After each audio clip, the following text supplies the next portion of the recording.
Hello everyone and welcome back. Today we're not talking about haunted houses or stalkers in the shadows. We're going to a place far more remote and terrifying. A place where the silence itself is enough to drive you mad. Where the sun disappears for months on end. And where one of the greatest maritime mysteries of all time lies buried. Now, I want you to picture London in 1845. The city is at the very height of the British Empire's power. Coal smoke blankets the sky, factories churn relentlessly, and there's this profound belief that there is nothing that science, engineering, and British grit cannot conquer. In the midst of this confident atmosphere, a grand mission is about to begin. Two ships, HMS Erebus and HMS Terror, are docked on the River Thames. These aren't just any ships. They are the pinnacle of the era's technology, reinforced with thick iron plates to fight the ice, equipped with steam engines to move when the wind died, and packed with canned food, enough for more than 100 men for 3 years. Everything was planned, every risk calculated. The commander was Sir John Franklin, a veteran explorer, a naval hero. This was meant to be his final, history-making voyage to find the fabled Northwest Passage, a sea route through the Arctic. To everyone, from the admirals in the Royal Navy to the citizens waving flags on the shore, this wasn't a gamble. It was a foregone conclusion. They would succeed. It was only a matter of when. And so they sailed. The sails were full, the flags were flying, and the crowds cheered them on. In late July 1845, the two ships were last seen by a whaling vessel in Baffin Bay, near the entrance to the Canadian Arctic. They were waiting for favorable conditions to press on into the icy labyrinth. And then they vanished. First, no one was worried. This was the Arctic, not a weekend cruise. Delays were expected. The ships could be frozen in for the entire winter. That was part of the plan. In London, life went on. The admirals trusted their ships, their men, and their 3 years of supplies. But then 1 year passed with no word. Then 2. The silence started to feel heavier. Whispers began in drawing rooms and public houses. Lady Jane Franklin, Sir John's wife, began writing anxious letters to the Admiralty. But the official response was always, "Be patient. They are well equipped. They are the best of the best." This silence, this absence of information, was the first anomaly. It's like when you're in a perfectly quiet house, and you suddenly realize the problem isn't a strange noise, but the lack of a familiar one, like a ticking clock. The silence of the Erebus and Terror was the clock that had stopped ticking. By 1848, patience had run out, and anxiety had morphed into a national obsession. What was once a delay was now a crisis. Massive search parties began to be organized. It was an unprecedented effort, with dozens of ships and thousands of men sent into the Arctic wilderness, spurred on by public pressure and the tireless pleas of Lady Franklin. Year after year, they scoured the frozen islands, facing the same dangers that had swallowed the Franklin expedition. But they found nothing. Not a plank of wood, not a scrap of cloth, not a single sign of 129 men. The emptiness of the Arctic was terrifying.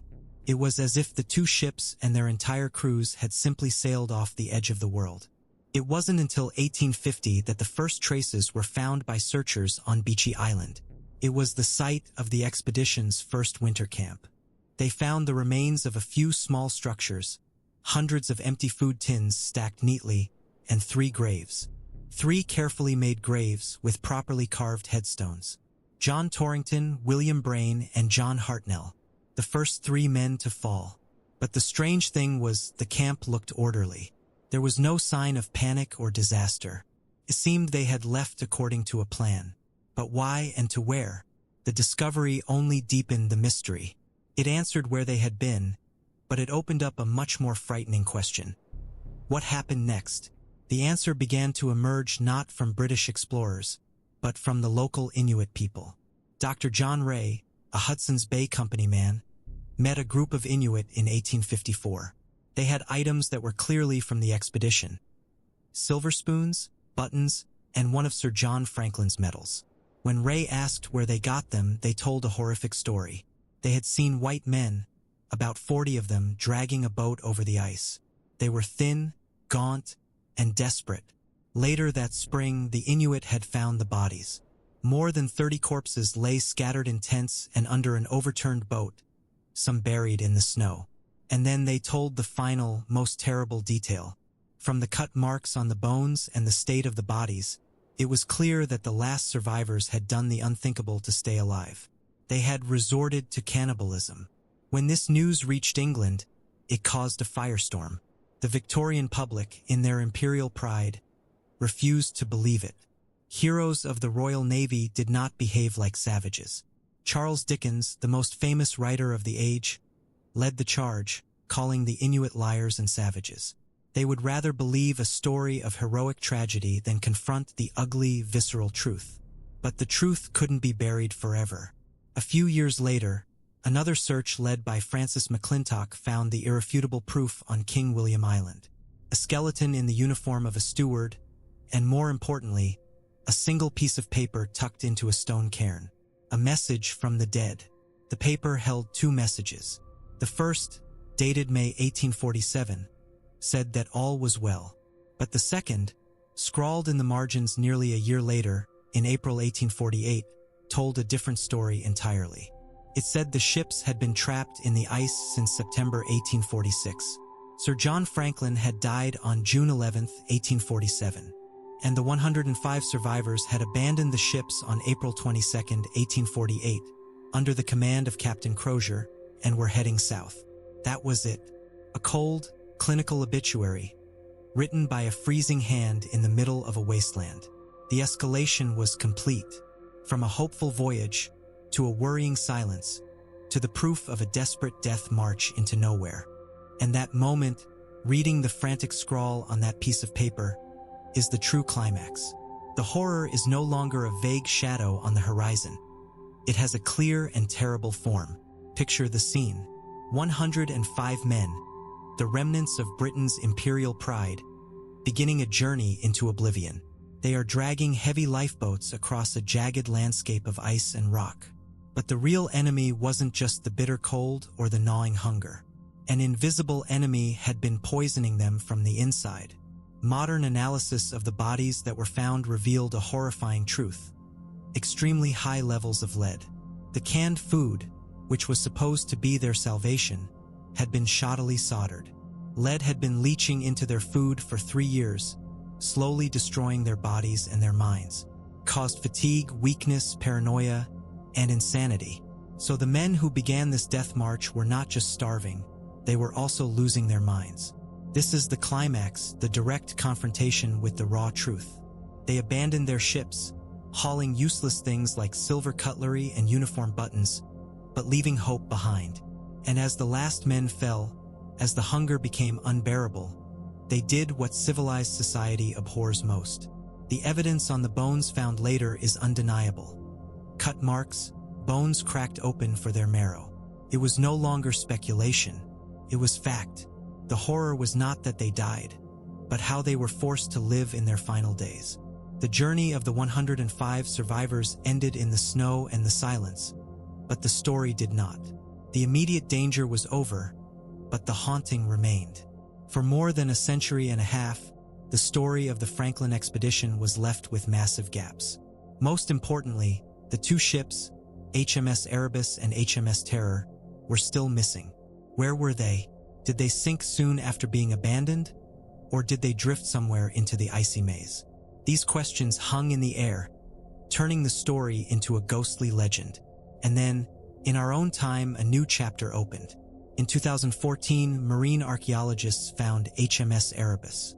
2 years later, in 2016, they found HMS Terror. They were sitting at the bottom of the sea, eerily preserved by the frigid water. Plates were still stacked, wine bottles were still intact in the cellar, scientific instruments still lay on tables. They are true ghost ships, frozen time capsules. Their discovery answered the question of where, but it raised an even more frightening question of why. Why was the Terror found in a location so far from where it was abandoned? Did a small group of survivors manage to return, free the ship from the ice, and try to sail south before they finally succumbed? We will never know for sure. We have the bones, we have the ships, but the final moments, the desperate decisions, their last words have vanished into the Arctic wind. And that is the lingering haunt. Not a monster defeated, but a question unanswered. A silence that echoes across the generations. It all started in the most normal and heartwarming way possible. It was Thanksgiving week, 2009. John, a 26-year-old medical student, had traveled back to his hometown in Utah with his wife, Emily, and their young daughter to spend the holiday with family. For them, it was an incredibly happy time. They were expecting their second child, and the large family was all together. To make some memories, John and his younger brother, Josh, decided to have a little adventure before the big feast. Along with a few friends, they planned to explore Nutty Putty Cave, a familiar spot the two brothers had visited as kids. It was the perfect plan. A bit of exercise, a bit of excitement, and a chance to relive childhood memories before getting back to turkey and pumpkin pie. Nothing suggested the tragedy that was to come. It was just a family outing, a bonding activity, filled with laughter and joy. The setting couldn't have been more normal, more safe, and that's precisely what makes what happened next so terrifying. They arrived at the cave, donned their headlamps, and began their journey into the darkness. Inside, the air was full of excitement. They shimmied through narrow passages, laughing and calling out to each other in the echoing dark. John, adventurous by nature, decided to find a real challenge. He wanted to tackle a notoriously difficult passage known as the Birth Canal. Believing he had found it, he decided to go first.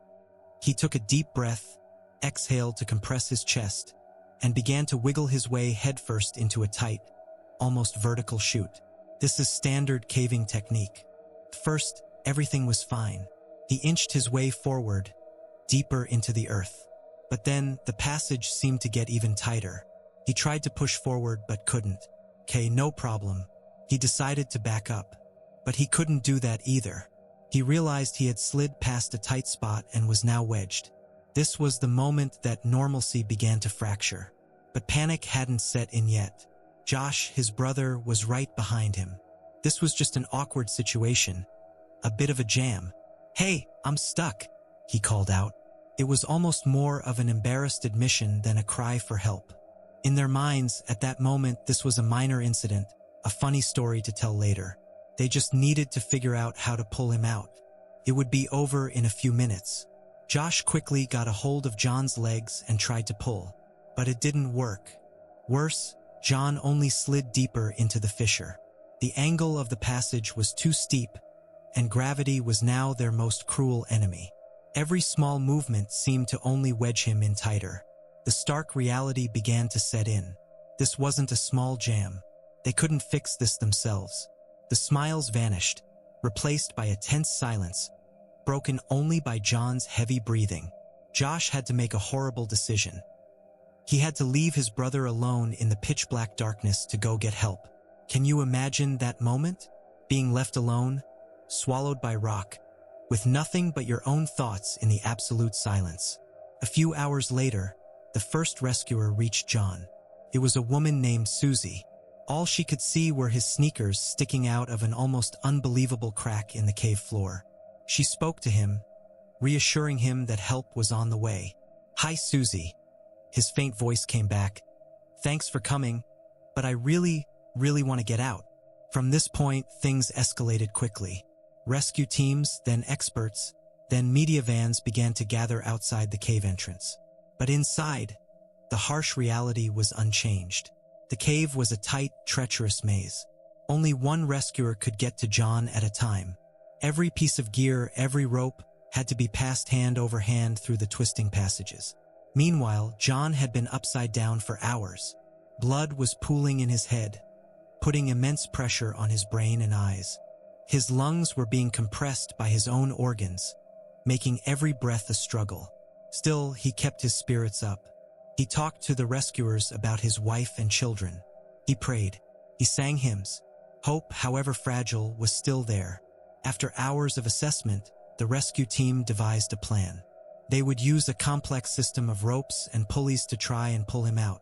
They would drill into the surrounding rock walls to create anchors, attach ropes to him, and use a large team outside to haul. It was a logical plan. It was full of hope.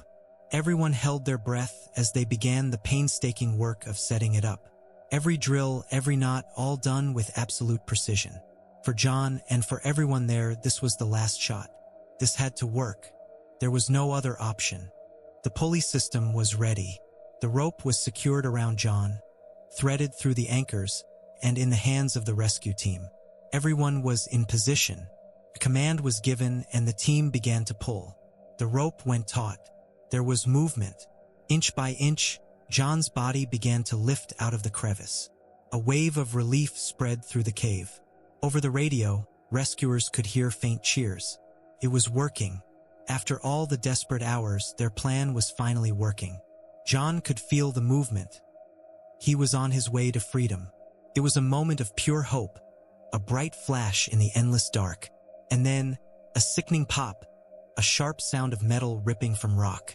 One of the main anchors, drilled into a section of less stable rock, had blown out under the immense strain. The rope went instantly slack.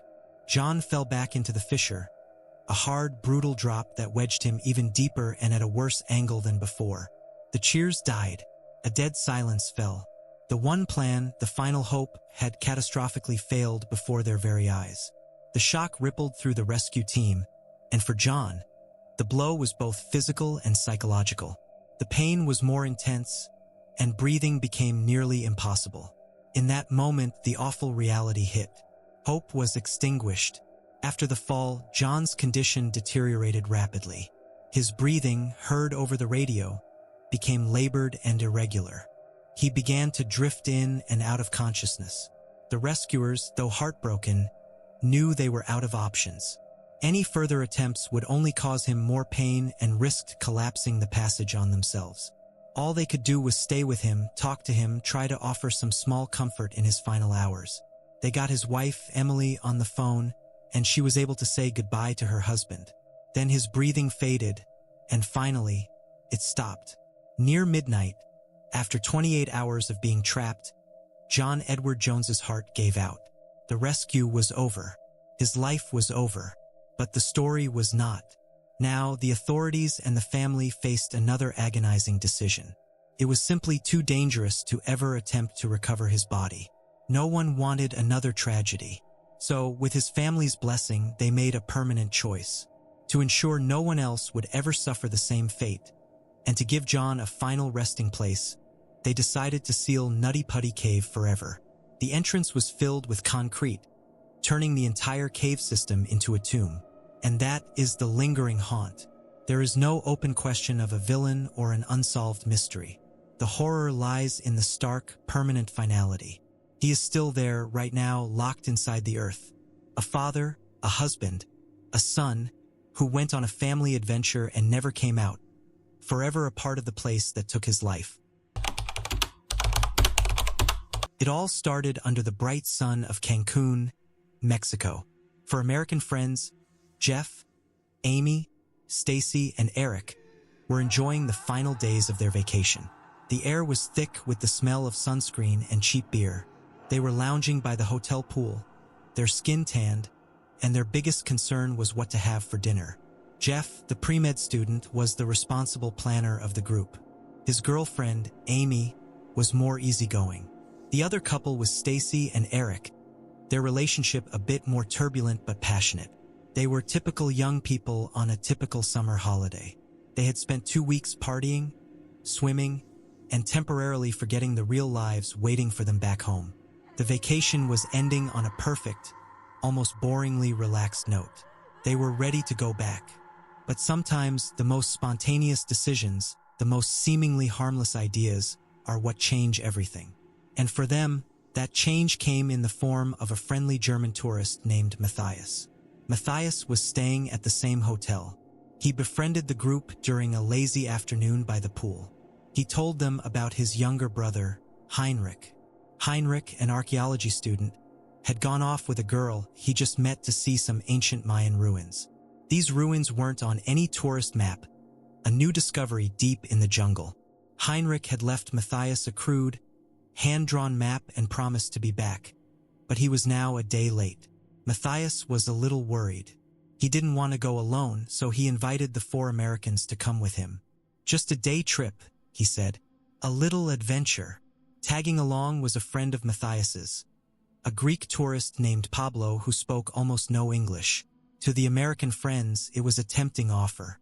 Instead of a final, boring day by the pool, they had the chance for a real adventure, a cool story to tell.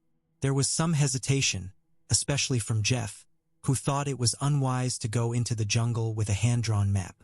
But the thrill won out. After all, what's the worst that could happen? It was the first seed of abnormality, a small deviation from the safe path, wrapped in vacation naivety. The trip began the next morning.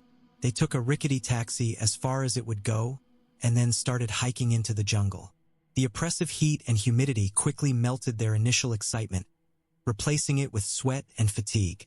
After hours of walking, they finally arrived. Before them was a low hill, completely covered in a strange vine-like plant.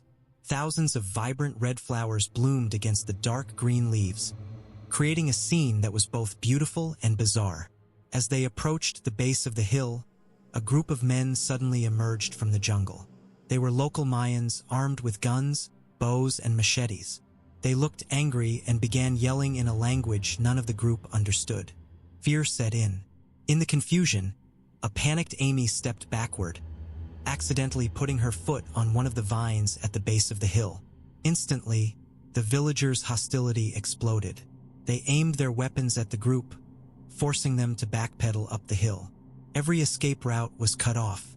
They were trapped. The villagers didn't attack, but they formed a perimeter around the base of the hill, pouring a line of salt in the dirt. The message was clear. You can stay up there, but if you try to leave or touch the vines again, you will die. The isolation was terrifying. No phone signal, no escape, no way to communicate. Things escalated brutally when Pablo, the Greek friend, panicked and made a run for it. An arrow and a bullet killed him instantly. The shock was paralyzing. And then, in the horrified silence that followed, they heard a sound. A strangely familiar sound. A cell phone ringing. It seemed to be coming from an old mine shaft in the center of the hilltop. A spark of hope. Maybe it was Heinrich. Maybe they weren't alone. They decided they had to get someone down there. After an argument, Eric was lowered down on a makeshift rope made of the vines. He found a decaying body, presumably Heinrich's, and a broken phone. But as he grabbed the vine rope to climb back up, he felt an acidic liquid burning his hands. When he was back on top, an even greater horror was revealed. The phone rang again, but this time they saw its source. The red flowers on the vines were vibrating, and they were mimicking the sound perfectly, note for note, and then they mimicked the sound of Amy crying. They weren't normal plants. They were intelligent. They could hear and they could imitate. The hill wasn't just their prison. It was their predator. This was the moment of direct confrontation. The threat was no longer the armed villagers at the bottom of the hill. The real enemy was right here under their feet, around them, and soon inside them. The psychological terror quickly turned into body horror. Stacy, in a panic, discovered that a small tendril of the vine had worked its way into a cut on her leg. It was inside her. Panic turned to grisly determination. Jeff, with his limited medical knowledge, concluded that the only way to save her was to cut it out. They had to perform surgery on themselves. There on the hilltop, with a small knife, Eric had to hold Stacy down while Jeff carved into her leg, trying to dig the vine from her flesh. The scene was brutal, an act of ultimate desperation. But the vine didn't just attack their bodies. It attacked their minds. It began to mimic their voices more subtly. It whispered their deepest fears, replayed old arguments, sowing paranoia and distrust among the friends. They stopped trusting each other. They couldn't distinguish a real voice from the plant's cruel mockery. And then, the final breakdown. Jeff, the one who had always tried to be rational, finally snapped. He became obsessed with the idea that Amy was infected by the plant. In a final act of madness, he murdered Amy, the woman he loved, believing he was saving her from the monster. Immediately after realizing his irreversible act, consumed by guilt and hopelessness, Jeff walked to the edge of the hill and let the villagers kill him. Only Stacy and Eric remained. Eric was dying from his wounds and infection. Stacy, with a mutilated leg, was now completely alone and broken. The immediate danger of Jeff's madness was over, but the real monster was still there, silent and patient. The next few days passed in a haze of pain and despair. And then, a new sound came from the base of the hill. Not the shouting of the villagers, not the mimicry of the vine. It was laughter. A new group of tourists had arrived. A group of young people from Brazil, just as naive and carefree as Stacy's group had once been. Stacy saw them. She had a chance, a single chance to scream a warning, to save them from the horrific fate that awaited. She could break the cycle, but she didn't. Instead, she stood up, looked down at them, and began to sing, a happy children's song.